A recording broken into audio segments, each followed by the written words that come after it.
Hello, welcome back to the Brendan O'Neill Show with me, Brendan O'Neill, and my special guest this week, Lord Frost. Lord Frost, welcome to the show. Great to be back. So, David, this is a great week to be talking to you. It's a busy week. Lots of big political things are happening, all of which I think people will want to hear your views about. And it would definitely be remiss of me not to start with the Windsor Framework and the new Northern Ireland Protocol, as it's been referred to, or it's a document that amends the Northern Ireland Protocol in certain ways. It's been pretty widely celebrated. It's been talked up as something that fixes the problems in the protocol, safeguards sovereignty in Northern Ireland, might even appeal to the Democratic Unionist Party. I'm very sceptical of the framework. I know that you've got some reservations too, which you've written about in your Telegraph column. So just to kick things off, what's your overall view of the framework and how it might work and what problems there might be with it? First of all, I can't quite bring myself to call it the Windsor Framework yet, because all they've done is rename the protocol the Windsor Framework. So it isn't really a new framework at all. And that's actually one of the problems with it, that although it is sold as a change to the way things are working in Northern Ireland, actually it's the same old framework. It is the protocol, very slightly amended, with applied in a slightly softer fashion. And we're going to have to see how soft it is as we dig into the detail over the next week and see how it works. But I don't think it deals with the fundamentals. I think it is oversold, and it would have been more honest to say, look, this is the best we can get. It's an improvement on the kind of operating model of the protocol as we inherited it in 2019. But it is basically still the same framework. And I would like the government to have been saying it can't be a final endpoint. A sovereign country can't live with another country being sovereign in part of its territory. But they haven't said that. It's been represented as a final endpoint, a definitive settlement, as far as I can see. Further discussions happen within the framework, not outside it. And my real worry is that although there are some tactical wins in terms of operating it in a slightly more natural fashion, it's a strategic problem because we're both now committed to maintaining the protocol and the framework indefinitely. And I don't see how that's right, really. I think that's a really important point. I think it would be understandable if an element of fatigue had crept in for lots of people, even those of us who are very, very pro-Brexit. You know, you don't want to negotiations and deal-making and frameworks to be going on forever and ever. So it's understandable if within Rishi's team and within the negotiating team, there was a feeling of let's just get a deal that works better, which is definitely a bit easier for business people and consumers in Northern Ireland and also in Great Britain. So that would be understandable. But I think, as you say, the problem is the packaging of it as a great victory for the safeguarding of sovereignty, to use Rishi Sunak's words, the idea that it removes the border from the Irish Sea, which is not entirely true. So instead of presenting it to us as the streamlining of a problematic protocol so that at least life is made easier for people, it is being presented as a great Brexit-style victory. And I do think there's an element of dishonesty there. You say in your column, and you've just said now, that it does make things easier, but it doesn't seem to change the fundamentals. And as you remind us in the Telegraph, those fundamentals are the problem with the Northern Ireland Protocol, which is that it applies EU laws on customs, the single market, elements of VAT and state aid in Northern Ireland. And as you say, that means there is a part of Britain's sovereign territory which is subject to foreign-made laws. And that is intolerable, I think, for a great number of people. So if the framework doesn't resolve that problem, how much can the technical fixes that it does provide cover that up? Do you think there's a possibility that parties in Northern Ireland and people in Northern Ireland will welcome the streamlining of customs that the framework possibly will bring about, even though the framework doesn't go as far as some of us would like to resolving the big question here, which is sovereignty? Yeah, I think the DUP and unionism more broadly in Northern Ireland's got a pretty difficult problem now, because I imagine everybody's a bit conflicted between just wanting life to kind of get back to something like normal and everything be easy, and some of the heat that's clearly been growing being taken out of this issue, and understanding that it is still a sovereignty problem. And I like to believe that the British people would not accept this in any other part of the United Kingdom's territory, but a lot of people seem willing to accept it in Northern Ireland, and I do understand why that makes unionism nervous. Everybody will now be telling them, you must go back to Stormont, we must get the show on the road again. And undoubtedly there are people in unionism who think that. I think a lot may hinge now on, does the deal do anything like what it says on the tin? If there is a worry that the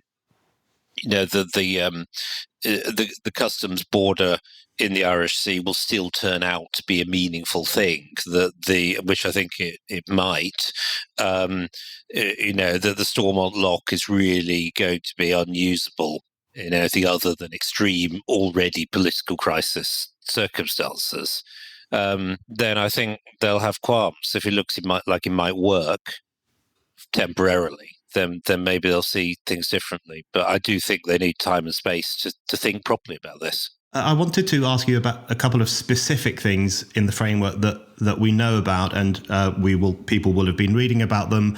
I do think it's very interesting to read the EU's document. The EU has published a Q&A document about the framework, which is a little bit different in tone and in some cases in substance to the government's documents, which are much longer and much more in-depth. But if we just look at a couple of the issues and the problems that they potentially raise. So there's the issue of the green lanes and the red lanes. So this is intended to make customs trade within Britain's internal market a bit easier. So if goods are going to Northern Ireland and staying in Northern Ireland, they can go on a green lane.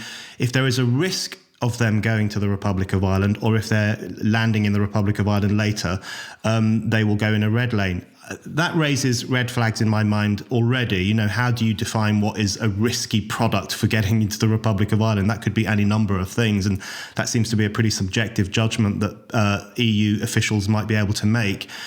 But isn't the green lane, it's not quite as good as Rishi Sunak is selling it to us, because British businesses will have to sign up to a trusted trader scheme in order to use the green lane. That's a scheme that will have EU involvement. Eurocrats will have some oversight of that. There is the possibility that they will be able to instruct British border officials to make customs checks if they suspect that things are being moved in a way that they shouldn't be.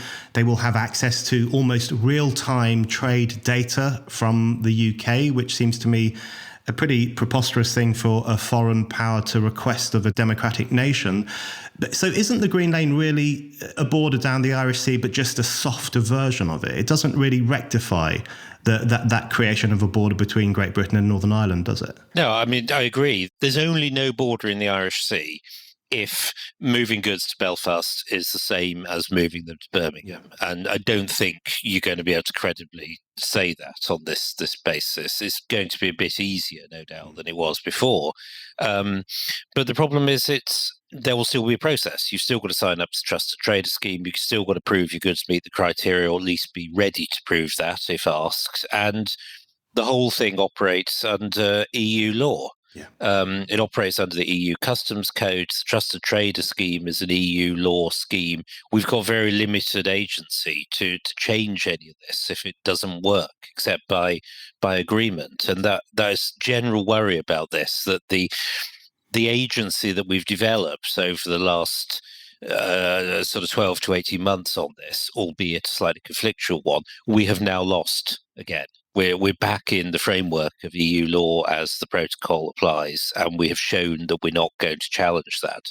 So the green lane is a clever term because it obviously brings to mind walking through the green lane at the airport, but it really isn't going to be quite like that. We're just going to have to see how tough it is in practice. One of the big problems of the original arrangement is that it just puts people off. Marks and Spencers can cope with it, but some small cheese producer in the West Country can't be bothered. Yeah. And that will be a real test. Does that change or not in this? Absolutely. The other thing I wanted to ask you about in terms of a specific measure is the Stormont break, the Stormont lock. Now, that's the thing that when I heard it at the press conference, I thought to myself, okay, this is interesting. If there is a possibility of the UK unilaterally vetoing new EU law so that they don't apply in Northern Ireland, I thought that's a positive. That's a good development, and it may be. But what becomes clear when you read the detail is that it's not quite the veto that it was sold to us as at that press conference and in subsequent coverage. To describe how it would potentially work, if 30 members of the Northern Ireland Assembly say, look, we're not really into this new EU amendment or this new EU law, then they can apply to Westminster, and Westminster can then take measures to prevent the enactment of that law in Northern Ireland. But as the EU's document makes clear, this can only be done in incredibly narrow circumstances by the sounds of things, once every other avenue has been exhausted. And also, it makes very clear that it will not apply to all acts coming out of the European Union, but only to amendments or replacements of a certain number of EU acts. So even the European laws that it can be used against are fairly limited. So even my excitement about that has subsided over the past couple of days. Do you feel the same? Do you think that this is not quite the veto that we were told it was? And then, of course, on top of that, there's the broader question of why are EU laws being applied in Northern Ireland anyway, to such an extent that there might come a point when we would have to veto them? Yeah, I'm not at all excited by this, I've got to admit. I hoped that it would be better than it's turning out to be. As you say, first of all, it doesn't do anything about the stock, the laws that already apply, which is a lot. Second, again, this is an area where it's interesting to look at what the EU say about how it'll work, because they give a more accurate description, in my view, of it than our own government. First point is there already was a system in the protocol like this, whereby the UK government could block new EU laws within the scope of the protocol. It wasn't triggered by Stormont. The UK government could just block them. And then there will be dispute settlement. So what all this does is extend that to amendments of existing laws, provided they're extremely significant. There are these tests, and that Stormont can trigger it. But I think in practice, the idea that amendments to existing laws, most of which are kind of relatively trivial, and day to day, the idea they're going to pass this test of, significant disruption to daily life, or I forget the precise words, but it's a very high test. A test will be in the hands of UK government lawyers, and we know how conservative they are.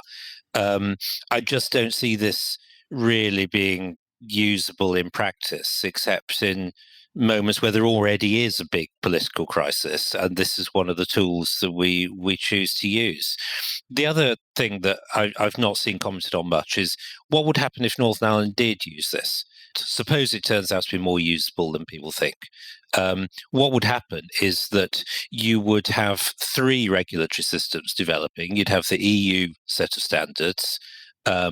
You'd have the UK, hopefully diverged set of standards, but let's see. And then you'd have Northern Ireland ones, which were the old EU ones with some stuff taken out. And I don't see how that helps Northern Ireland to develop its own system of standards. So there'll be tremendous pressure not to use this in practice and to stick with EU arrangements. It's an extra tool. It's not worth zero. But the idea this is going to stop the imposition of EU law is fundamentally wrong, in my view.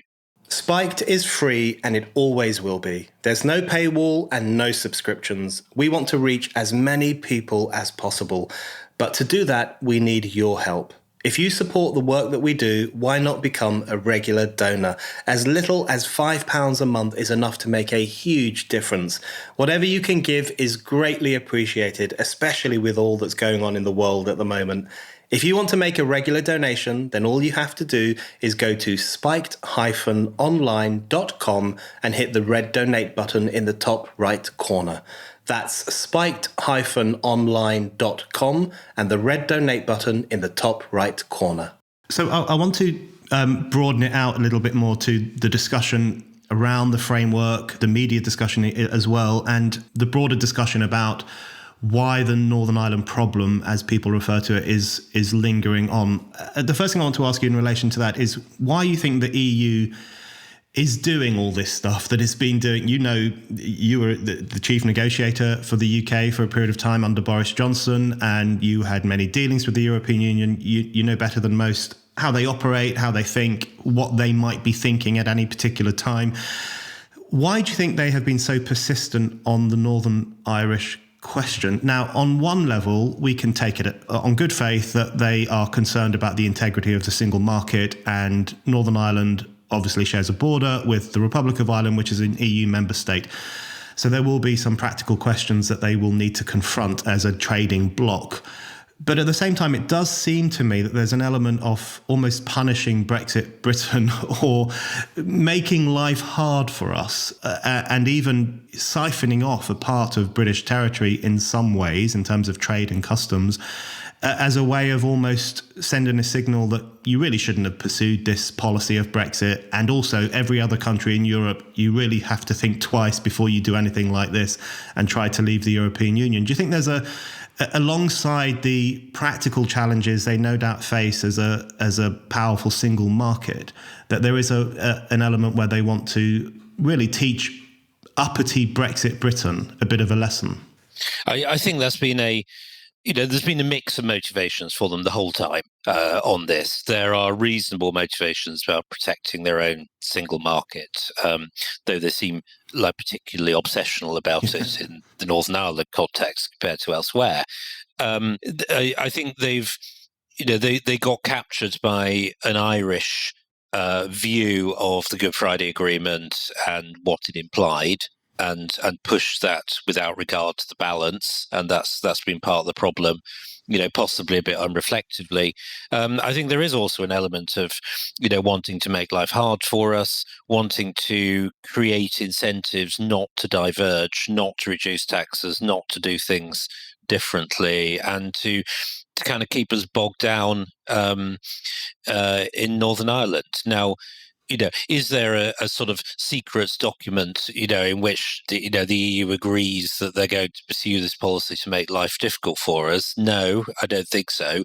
I think it's more about it's a special version of how they relate to their neighbours. They see their neighbours not as kind of equals and friends, but as not quite satellites, but countries whose most important relationship is with the European Union, and have to accept a degree of restriction on their own policies because of their geographical location. And Barnier was quite explicit about that in 2020. And I think that's what's going on. They're using the tools that we were foolish enough to agree to back in 2017 and 2018. And we've never been able to get away from that. Why did they settle now is a very interesting question. I see people out this morning, people like Danny Finkelstein and so on, saying, and William Hague and all these people saying, it's all about building trust. Look what happens when you build trust and are nice to each other, and so on and so forth. Well, I mean, I'd say two things on that. One, I actually think they've settled because we look weak. They've seen that we're not willing to use the protocol bill. They've seen that we're willing to accept for second best for a quiet life, and they've read that very accurately and given us some concessions to make it happen. The other thing I would say is, if we'd focused on building trust in 2019 and 2020, we would still be in the European Union. Our approach got us out and got us the FTA that everybody said couldn't be achieved. Building trust so far has produced a slightly thinner customs border. Yeah, absolutely. I did actually want to ask you about the broader discussion swirling around the so-called Windsor Framework, which I think has been very interesting. And in some ways, I'm more worried about the discussion of the Windsor Framework than I am about the Windsor Framework itself, I'm pretty concerned about it, because it seems to me, if you read the Times, of course, if you read the Guardian, if you listen to certain political voices, both around Rishi Sunak and further afield, the argument that is generally being made is, what a relief, we're past all the political nonsense. We're past all that Brexitism, as a piece in The Guardian calls it today, Johnsonism as well, they also refer to it as.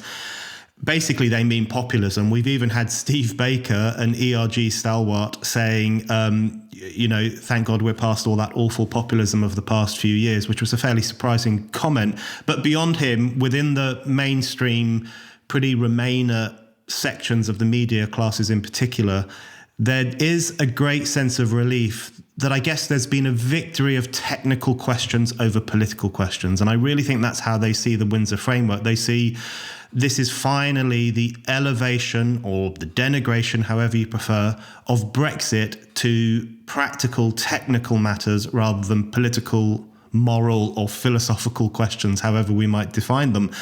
I thought there was a really interesting column in The Telegraph where they basically say, it basically argues that the cult of the Vandal, that's people like you, Lord Frost, and me and other Brexiteers, they say the cult of the Vandal has finally been put to one side. Now we remember that we need the old skills of establishment statecraft. So almost like they think that we're returning to technocracy, I guess, and they see Rishi Sunak as the person who might deliver us from the seas of populism into the calm of a more technocratic form of governance. Have you noticed that kind of discussion around the framework? Is that something that worries you, that we might find ourselves being propelled into an era in which Brexit is little more than a technical question when millions of people voted for it precisely because they wanted to put important questions onto the political agenda? Yeah, I mean, we're seeing this swirl around generally, I think, and not just on Northern Ireland, and I've no doubt we'll see it again in the next few months over some of the other big issues that are coming up, the budget, the small boats issue, all that sort of stuff. I mean, it's reasonable to want a quiet life. I mean, everybody does. And the point of Brexit is not actively to have bad relations with all our neighbours. It's much better if we don't. And we can get on with running our own country as we see fit. But it doesn't seem like that is possible at the moment, except on the EU's terms, or at least, in a way that's very heavily influenced by what EU ways of doing things. And the technocrats are the people who got us into this situation. They've run the country for the last 30 years until 2016. They are the people who generated the politics of populism because people didn't like it. And the problem is that sensible people seem capable of believing some really remarkably silly things, unfortunately. And all the technocrats who say this is a sensible arrangement and we shouldn't worry about it are apparently quite happy. All these people are quite happy to live with another country having a say over what happens in our country. And that is not a sensible thing at all. It's an extremely unusual thing. And, unless you're a member of the EU, no other country in the world has to put up with this sort of thing. And I don't see why we should either. That's not what Brexit was about. So, yeah, I do worry that technocracy is coming back. What people like me and I think you believe is not the cult of the Vandal. It's to believe that countries should be run for the interests of people within that country. And I don't see, that has become a very radical statement, but I don't really see why it should be. I think that really is the fundamental question, is the question of sovereignty. And I think one thing I find frustrating is that anyone who says that is looked upon as a vandal, is looked upon as an extremist, where one could quite easily argue that the more extreme position is the idea that a democratic country should submit itself to foreign-made laws. That's not what democracy is about. That's not how democracy works. I think the idea that a section of one's own sovereign territory should have laws made for it by a foreign power over which we have no control at all is a pretty extreme position, whereas arguing that all of your country should be sovereign seems to me a pretty sensible position. I mean, we've been living through the revenge of Remainerism for a long time. I mean, we all know that there were sections of society that just refused to accept the result of the referendum. They agitated very strongly for a few years to try to water Brexit down or to try to prevent it entirely from happening. They seem to have accepted it more recently as something that's just going to happen. But do you think there's now not necessarily a strategy, but an instinct or a desire to make Brexit a weaker political phenomenon and just turn it into a complicated technical question of how we relate to our powerful neighbour on the continent? Is this Remainerism by the back door, where we're not exactly dragged back into Brussels, but we're certainly weakened as a sovereign nation by being bound to Brussels in certain ways? Yeah, I think that is happening. I don't think, I mean, it's silly to say, I know you didn't say it, but some people do, there's a plot or a conspiracy or anything like that. There isn't. I think what we're just seeing is the instincts of a large part of the British establishment reasserting itself. And they think it was economically irrational to leave the EU. They don't really understand the arguments about sovereignty and control because they never personally felt the loss of those things in their lives, and they will not resist a drift back. I mean, obviously, if Labour win, we'll see it certainly, but I do think that we, presented with policy decisions, there will be a tendency to take the one that's easier from the point of view of the EU relationship. And that is how the drift happens. It isn't by negotiating a new treaty, it's just accepting your policies are a bit circumscribed because you live where you do.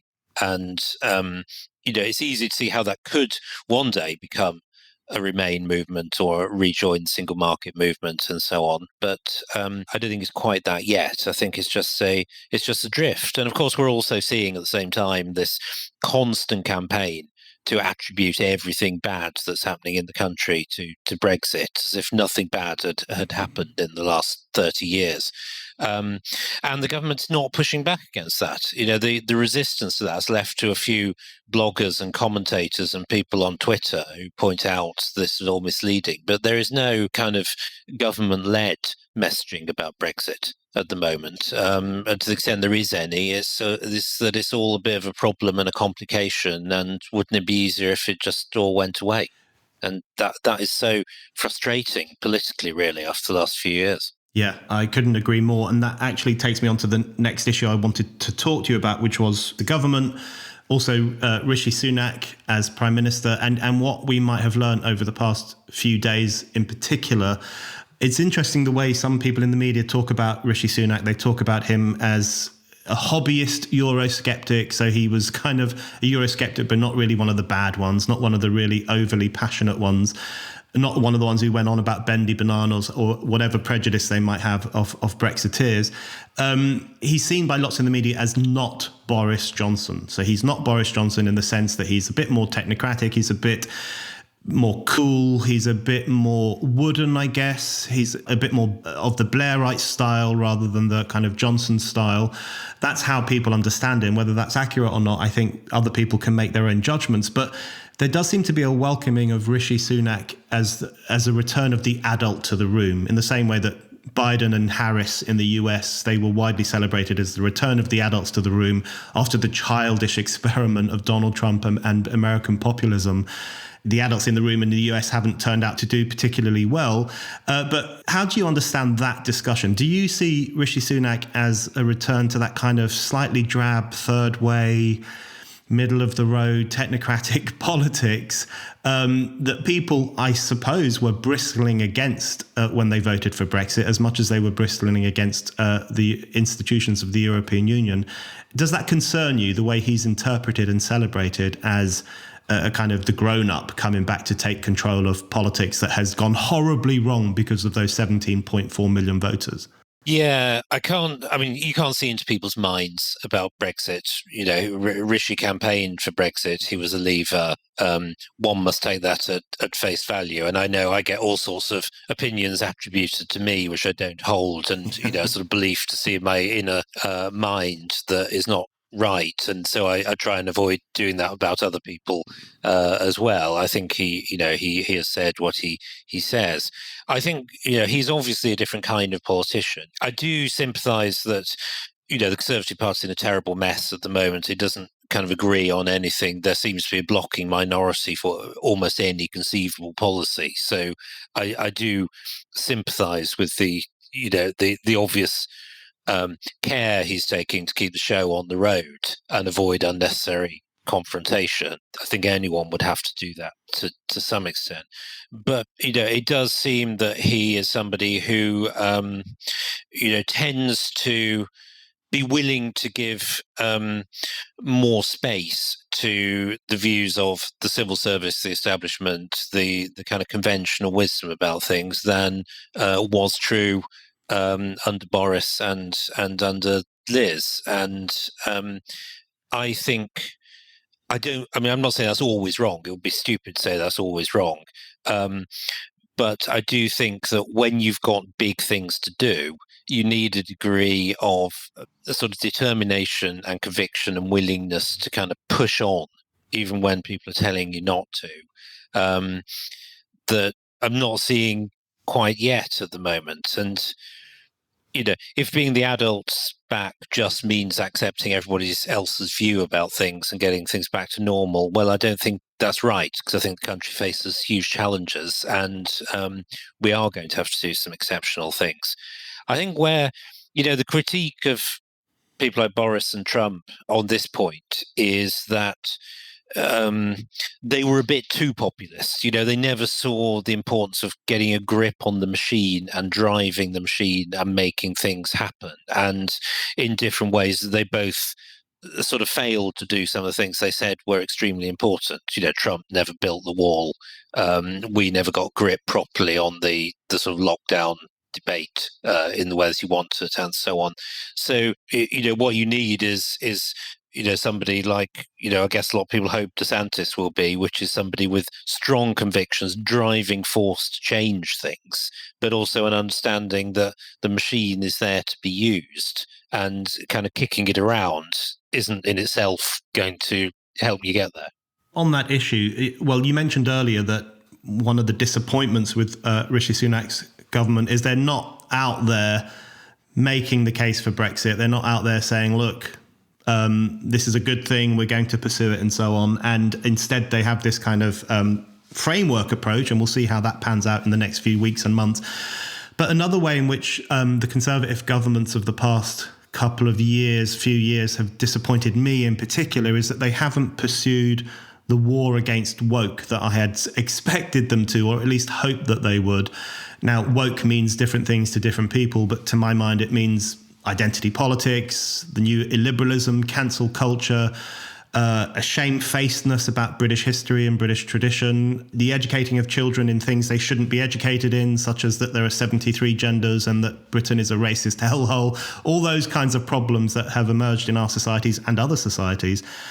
And I fear that Conservative politicians haven't pushed back against that as firmly as they might. So I want to ask you a couple of questions about that. The first thing I want to ask you is about the Scottish experience of the past few weeks, where the government did take a stand, in fact, which was, I think, quite good, against Nicola Sturgeon's gender reform bill, which would have been, I think, catastrophic for women's rights. And the Westminster government quite rightly said, look, this could impact on women's equality across the country, and therefore it's unacceptable.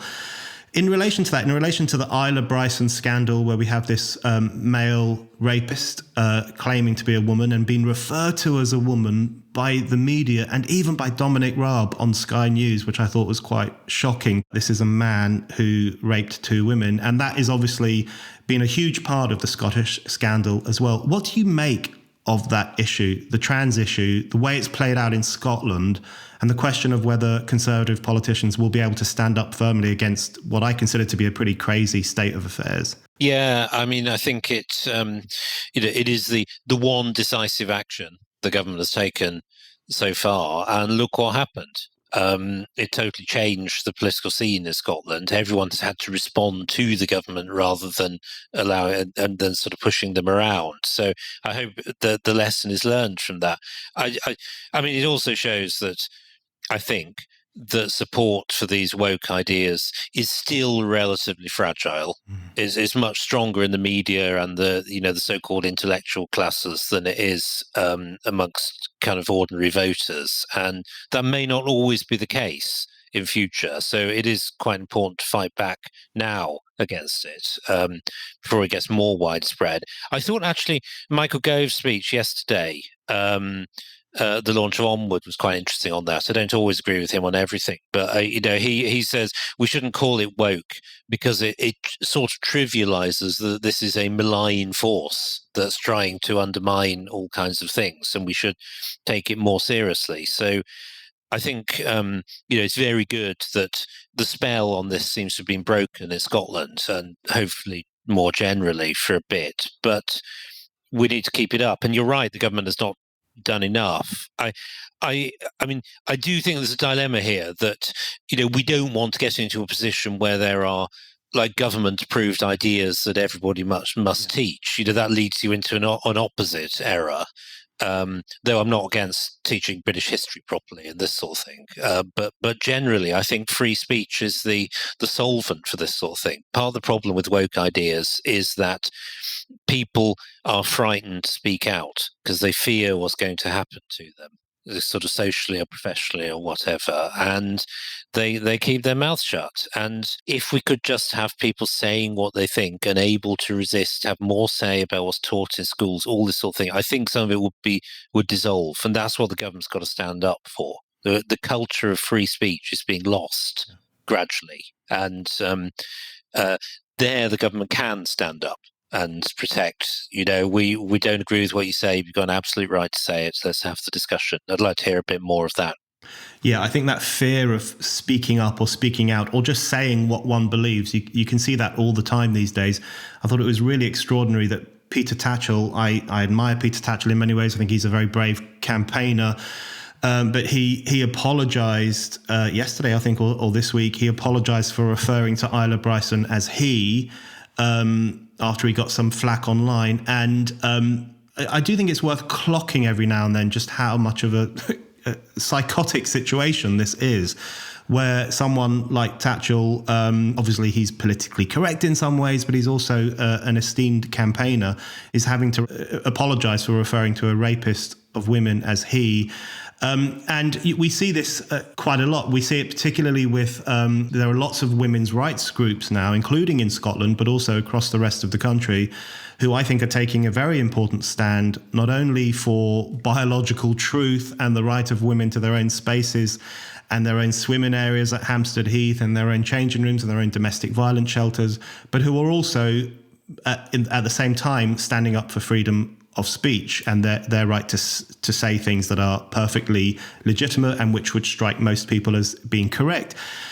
Do you think that the government doesn't realise how powerful it would be if someone in the government were to express support for those kinds of campaigners, or was to come out on the side of J.K. Rowling, for example? I always think it's quite extraordinary that so few government ministers have said, look, J.K. Rowling is a cultural institution, one of the most important cultural figures in modern Britain.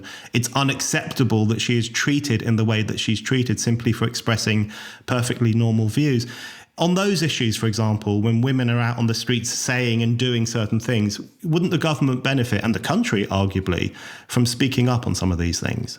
Absolutely. And, of course, government figures will point to moments where they've said the right thing quite often. And it's not like they never do. It's just that it's not a campaign. It's kind of almost in passing remarks about things to keep people happy. But it's not, to make the ordinary voter understand something, you've got to communicate it over and over again, because rightly most people don't pay much attention to politics day to day. So to break through that, you've got to keep repeating it and repeating it so that people understand this is what the government thinks, and this is an area where they've just got to say much, much more. We're behind you. Speak out. It is unacceptable that people should lose their jobs for making perfectly factual statements. We just need much, much more of this. Of course, one of the problems is that the Conservative Party itself is divided on this issue, or maybe divided is not quite fair, but there is a range of views, as we've seen from the online safety bill debate and one or two other things. There is a strand of opinion in the modern Conservative Party that sympathises with all of this. Unfortunately, that's grown up in recent years, and that probably inhibits. But it's my wider belief that parts of the modern Conservative Party are not particularly conservative, and this is just one example of that. I just wish we could have more about freedom in the public debate. And people just don't use the word in the way they used to. It's such a terrible, terrible loss for Western culture and Western society, seeing this value degrade. Only the government can stand up for it, and it must do much, much more than it's doing at the moment. You're listening to The Brendan O'Neill Show. If you like this podcast, be sure to subscribe so that you never miss an episode. With most providers like iTunes or Spotify, it's really easy to do with just one click. And if you get this show via YouTube, then make sure you not only subscribe to Spike's YouTube channel, but that you also click the bell so that you are alerted to every new episode. So on that issue of freedom, particularly freedom of speech, which you've mentioned, I did want to get your views on what happened at that high school in Wakefield. I'm sure you followed this story. Many people have been. I find it very, very chilling where an autistic pupil was suspended for making a smudge on a page of the Quran with no malicious intent, according to his head teacher. It's blown up into this huge issue. I think one of the most chilling spectacles I've seen in some time was this child's mother basically being paraded at a public meeting with some leaders of the Muslim community and other local officials, her head covered, and she was basically saying, look, my son was stupid, but he shouldn't be punished any more than he already is being. I wanted to ask you, how is that allowed to happen in 21st century Britain, where there's this almost ritualistic humiliation of someone for the supposed crime of blasphemy? And again, that's another issue, isn't it, on which someone in a position of authority should say, look, this can't be allowed to happen. This kid should not be suspended. This was not a malicious attack on a sacred object. It was an accidental event. It was a very minor event. That's a pretty worrying snapshot of how blasphemy seems to be making a bit of a comeback, and freedom of speech, as you say, is being further weakened. Yeah, I mean, I find the whole thing extraordinary, really. One extraordinary feature is the fact it's actually quite hard to get hard information about what actually happened here. The mainstream media generally don't seem to be covering it. So one gets glimpses and commentary from Spikes and others who do care about this sort of thing, but it's actually quite hard to work out what's going on. The reason we get this is because people are frightened, and people will not speak out to say this is wrong. This should not be happening. And the involvement of the state authorities in this, the head teacher, the police, for goodness sake, just strikes me as, absolutely extraordinary. And yet everybody is looking the other way. And they're looking the other way because they're scared, I think. And they saw what happened to that teacher in Batley, and they think, I don't want that to happen to me and my family, so I'll just keep my head down. I mean, I'm just so angry about the way this is allowed to happen with no pushback in any way, and individuals caught up in this have no defense. There's nobody they can look to protect their reasonable interests. The correct response to this was, if the head teachers say, don't damage books, don't damage people's books, that's just the kind of normal thing you say to children, don't do it again. It's not treat it in the way that it's been treated as some horrific kind of aberration that involves the state. The whole thing is just bizarre. I mean, it makes me wonder how much of this goes on and is not reported, in fact. Yeah. Occasionally it gets over the threshold, but who knows? Yeah, it's very revealing of a wider culture, these sort of events. Absolutely. Okay, David, I really want to ask you about the lockdown files. This has just dropped shortly before us recording this podcast. It's causing waves already. So Isabel Oakeshott has revealed lots and lots of WhatsApp messages that Matt Hancock was sending every minute of every day, according to one of the reports I read. He was constantly on WhatsApp, which is forgivable, I suppose, for a health secretary. Lots of messages he sent while he was health secretary, while the pandemic crisis was happening. He's denied one of the key pieces of information that seems to be coming out, which is that he was so obsessed with mass testing across the country, that he neglected to institutionalize testing for people going into care homes. And so the accusation is that he neglected the care of the most vulnerable sections of society, which were the very old and the frail, who were in these care homes where we know there were lots of COVID cases and lots of COVID deaths. More broadly, before we get into a few of the specifics, what have you made of the lockdown files? Have you been surprised? Have you been shocked? Is this the kind of thing that you thought might have been happening behind the scenes? Well, I mean, it's probably fair to say that, so one person's WhatsApp feed is not going to give a total picture of what's going on and the richness of decision making. And, one phone call that wasn't recorded could change the picture quite significantly. So I think one has to aim off slightly for drawing, very robust conclusions about this. But obviously, overall, they gave a picture of what was going on, and at a time when people couldn't meet easily and lots of people were at home and so on. And that's why more gets done on WhatsApp than probably would normally happen. It is going to confirm, I suspect, a lot of what we thought, that, decision taking wasn't always totally evidenced. And, sometimes that's understandable in the first month or two of the pandemic when everyone was grappling with it and the government was verging on collapse day to day. It's less understandable the further you go out from April 2020 as normality asserted itself. So, I mean, we're going to learn a lot from this, undoubtedly.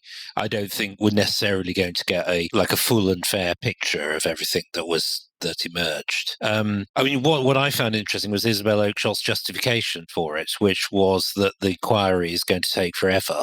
And we need to know before that. And I mean, she's obviously right about that. And, when you look at the fact that investigating a few minutes in Londonderry took 10 years of public inquiry, how long is this going to take? And it seems very clear that, the longer it takes, the less likely it is to reach robust conclusions based on anything. So this hard information now is really important, I think. Yes, I agree. And I was going to ask you about the length of time it might take for us to have a reckoning with the lockdown policy, or at least a serious inquiry into what were the right decisions and what were the wrong decisions. One of the key reasons you left the government was because of the lockdown policy and some of the Plan B measures that were being proposed at the time, which was constant mask wearing, vaccine passports were being floated for a period of time.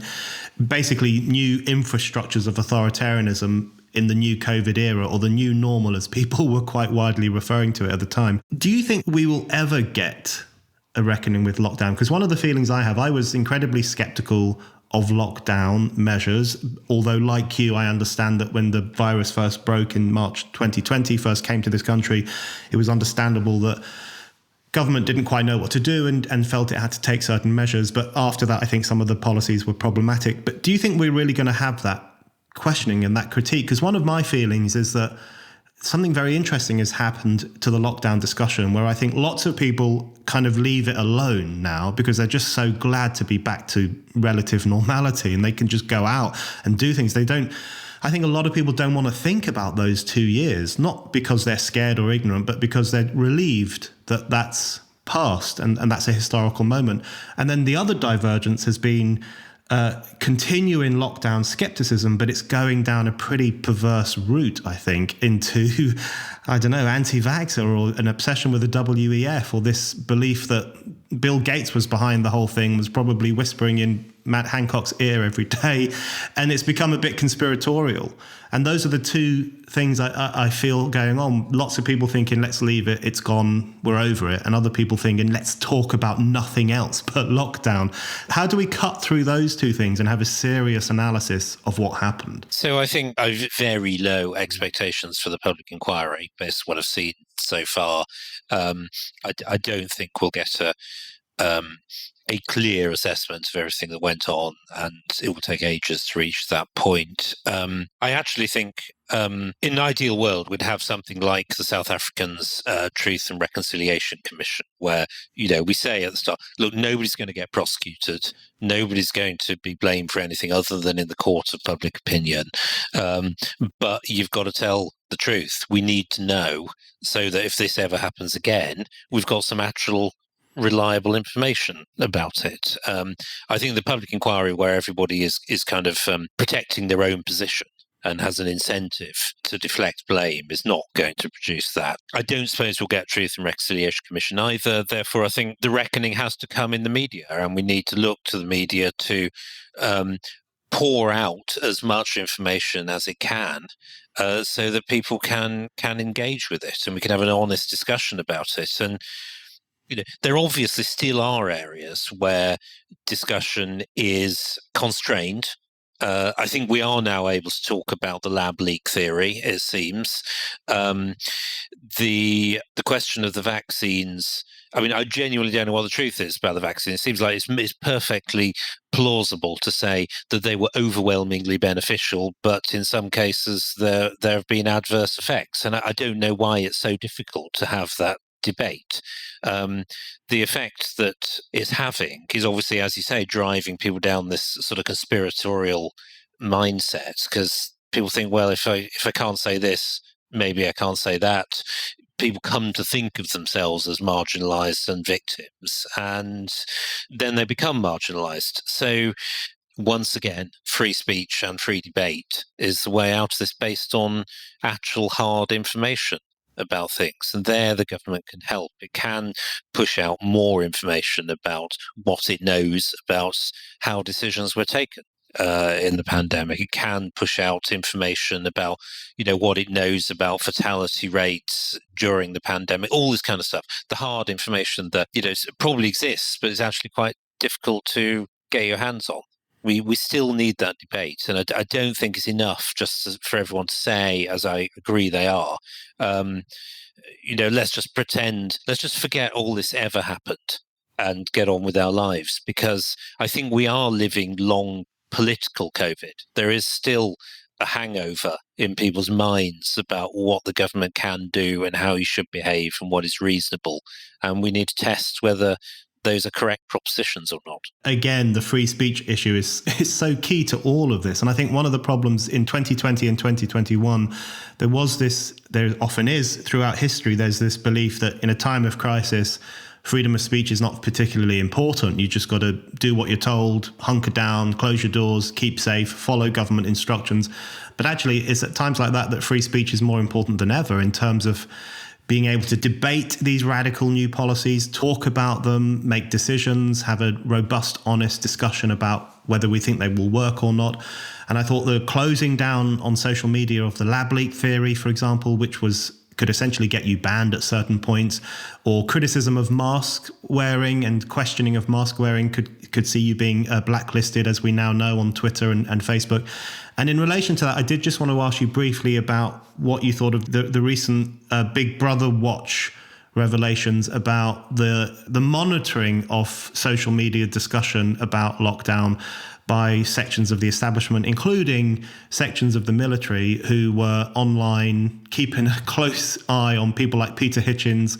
In the report, even a spiked article was flagged up. People who shared this spiked article were seen as being problematic and spreading so-called misinformation. It really is not the business of government, is it, to encourage private companies that run online platforms to blacklist people who the government thinks are saying problematic things? No, I absolutely agree. I think, that Big Brother Watch report, I read it. I don't think there's quite a smoking gun in it that says somebody was identified as pushing so-called misinformation and the government went to social media and told them to shut it up. I mean, the Twitter files in America do seem to show evidence of that, and it's surprising how little coverage they've had. But I don't think, it doesn't feel like it's quite a smoking gun on that yet here in Britain. And maybe that's because there isn't one. I don't know. It's perfectly reasonable, in my view, for government to monitor the media, which nowadays includes social media, and look at who's saying what and see what the public debate is and feed that back to government. I don't think that in itself is particularly sinister. It's if you encourage private organisations to blacklist or shut people up. That's the line that would seem to me to be wrong if it were crossed. And we just don't know. I mean, behind all this is just this concept of misinformation or disinformation, which I think is a real problem nowadays. You know, the BBC has its disinformation correspondent and all this sort of thing. But, you know, one person's disinformation is another person's important contribution to a debate. And, you know, it's one thing to say a fact is wrong, another to say this interpretation is wrong. And we seem to be drifting from one to the other. And, you know, as so often, that's a huge problem. It has a huge chilling effect on what people feel they're able to talk about. So many things come back to the same problem. Yeah. Okay, David, my final question for you. Too big a question, really, but we'll see how we go. I just wanted to get you to take the temperature of where you think British politics might go next. I mean, there is a huge amount of discussion about the improved fortunes of the Labour Party, Keir Starmer seeming to get a grip pretty fiercely at some times, including with his refusal to allow Corbyn to stand as a Labour MP, but also basically getting a grip on the party, letting Luciana Berger back in, which I thought was a very important step that he took and will have made a lot of people feel more comfortable with the Labour Party, including, of course, Jewish people. Rishi Sunak, meanwhile, in the Conservative Party are not doing particularly well in the polls. And then there's the whole discussion that Keir Starmer and Rishi Sunak are actually quite similar politicians. So are we back to having a choice between, you know, not very much? So how do you think British politics is going to go? Do you think Labour is going to make up the next government? Do you think things are going to go in a good direction or a problematic direction? What's your feeling? Well, I think, I mean, I would be silly if I said, you know, anything other than there's a mountain to climb now for the Tories. That's obvious. I don't think it's like totally unclimbable yet, because I don't think Starmer has quite, you know, there isn't the same enthusiasm as there was for Tony Blair. That's obvious. The policy prescriptions are still a bit vague. But you know, he may be doing enough, and he's certainly very determined to change the Labour Party and to win. That's clear. So we have to reckon with that. The problem in the Conservative Party is that nearly 2/3 of the people who voted for us in 2019 at the moment say they aren't planning to vote for us, and mostly they are planning to sit on their hands. Let's see. But the task is to reconstitute that coalition by, you know, a series of policies that are capable of restoring prosperity and sort of nationhood and control to us. That seems to be what we want. And it seems like it's a fantasy to try and get back people who didn't vote for us in 2019. I mean, I'm not saying it will never happen, but I would have thought that was the obvious political strategy at the moment. We need to bring back people who voted for us very recently. And that requires a set of policies that are not technocracy. They're about change. People voted for change, giving people back agency, getting the government to do its job properly, control borders, law and order, all this sort of thing, and trying to make it worthwhile engaging in productive activity again, as opposed to doing nothing. I think these sort of things, you know, if properly expressed with real genuine political enthusiasm behind them, could still change things around quite significantly. But it doesn't look like that's the direction the government's planning to go at the moment over the next 18 months. And to be fair, as I said to Rishi and others, you know, the party itself isn't showing much enthusiasm for some of that either. So it is difficult. I still believe politics, you know, I've come late to politics, I suppose, but politics is about persuading people of things, not accommodating yourself to what they think. And, you know, we have to persuade people in the Conservative Party so we've got the right policies. And people voted for us so recently and they've given up on us. And that is a tragedy. If we can't change that, then we'll lose, obviously. Lord Frost, thank you very much. Thanks very much.